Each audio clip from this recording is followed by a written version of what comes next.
Hello, everyone. As y'all know, my name is Isaiah. Today I come to you to read off uh, something that was very important to me and still is, and I'm going to talk to you personally. So, back when I was born, so 15, almost 16 years ago, March 30th, 2009, there was many inventions coming out. I can say many different inventions coming out, ways to entertain yourself. One of the main back then was, it's not as big as it is now, but one of the main back then was definitely gaming. From when I was born, gaming, it was big. I wouldn't say it was big actually. I'd take that back. It was a medium size. It had its like weird group of people that liked the game. You had your enthusiasts, you had your new gamers getting into it. But when I was born, my birthday is real close to the release date of a new console that would, in my opinion, revolutionize the consoles and technology we have today. This console, it was made by a pretty well-known brand. They make stuff today. It was made by Sony. Uh, it is known as the PlayStation 3, in fact. The way I view the PlayStation 3, and probably a lot of people that are into gaming and had a PlayStation 3 would agree with me here. The PlayStation 3 revolutionized technology. It was a beast, it was a powerhouse. The PlayStation 3, for its time, was so strong that today, I can't remember which branch, I'm pretty sure the Air Force has servers built off the PS3 because they bought like a couple thousand PS3s and they hooked them all together and made them to a server because the PS3 is that strong. But a cool thing about the PlayStation 3 is it started at a very expensive price. I can't lie right there. The price was a little too expensive for most people, so most people didn't buy the launch edition. But Sony saw this, so they came and like had a meeting, and they said to themselves, "What can we do to help improve our stocks? People aren't buying the console like we thought." And then they came up with the idea of making different variations of the console, but making it cheaper every time.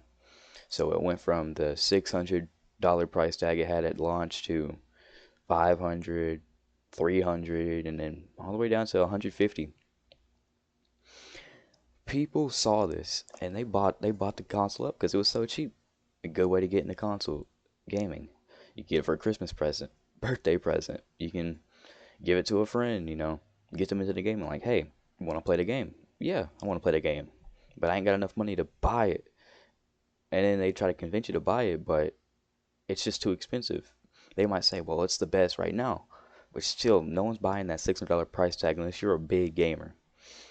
So the way I view what Sony did by making so many different variations cheaper and cheaper, so many people could buy their consoles, it is a very important piece to how games are now.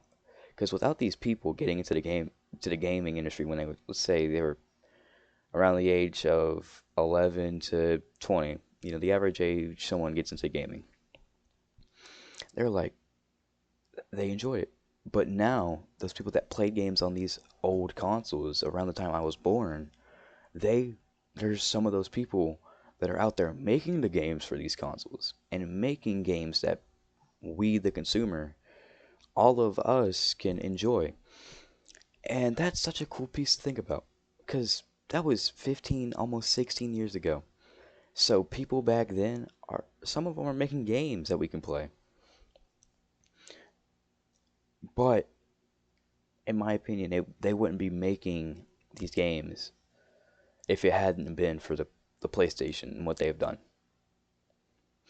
So back back in I think it was 2005, their competitor, the Xbox, owned by Microsoft, big company, it made a they had two decent consoles at that time. They had the original Xbox, and then they had the Xbox 360. Everyone loved that console. Cheap price tag, great games.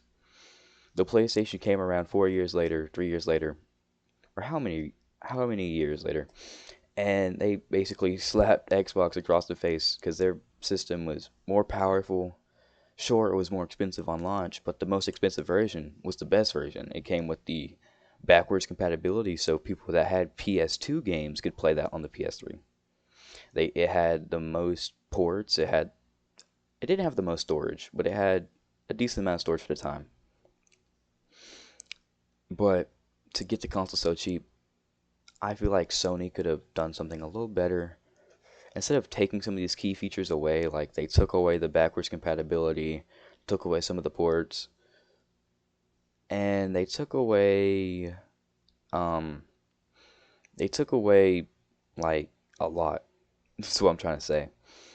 But one cool thing they did have is every time they take away something, is they would add something. So if they took away, let's say they took away DisplayPort, HDMI port, or a plug-in slot on the console, they would replace that with more storage. So their console went from having 34 to 65 gigabytes on the first version, the most expensive version, to like automatically having 64 gigabytes all the way up to 500 to a terabyte.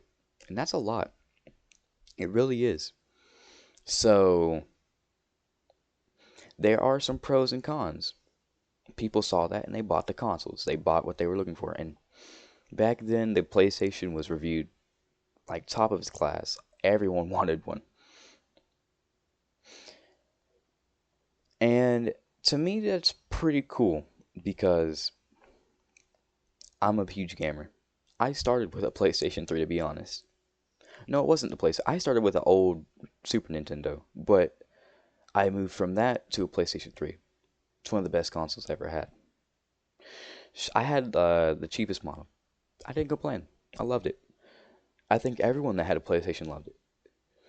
Another cool thing that Sony did at that time is they were dealing with lawsuits from a controller brand. So the first version of their PS3 controller, which came with the original PS3 console, uh, didn't have vibrations because they were getting sued by a controller company. They got the lawsuit settled outside of court. So later, like maybe 1 to 2 years down the console's life cycle, when these new consoles, cheaper versions started coming out, they'd come out with these better controllers. They had better grip. They had better battery life. They had ones that came with chargers, and they also came with vibrations. Many people were happy because of that. So basically, what I'm trying to say is things wouldn't be the way they are now. Like we wouldn't have the PS5, the Xbox Series X without the older generation, the Xbox 360 and the PS3. We wouldn't have features in newer controllers like the vibration or the rumble effect in the new PS5 controller because Sony was being sued. But back then they took it perfectly. So that's why, in my opinion, the day, or not the exact date, but the year I was born in 2009, PlayStation 3 made history. So anytime I see something new, I always think, wow, that's real cool, but it's as cool as that old piece, that old PS3, you know. Thank y'all for listening to me rant. Y'all have a nice day.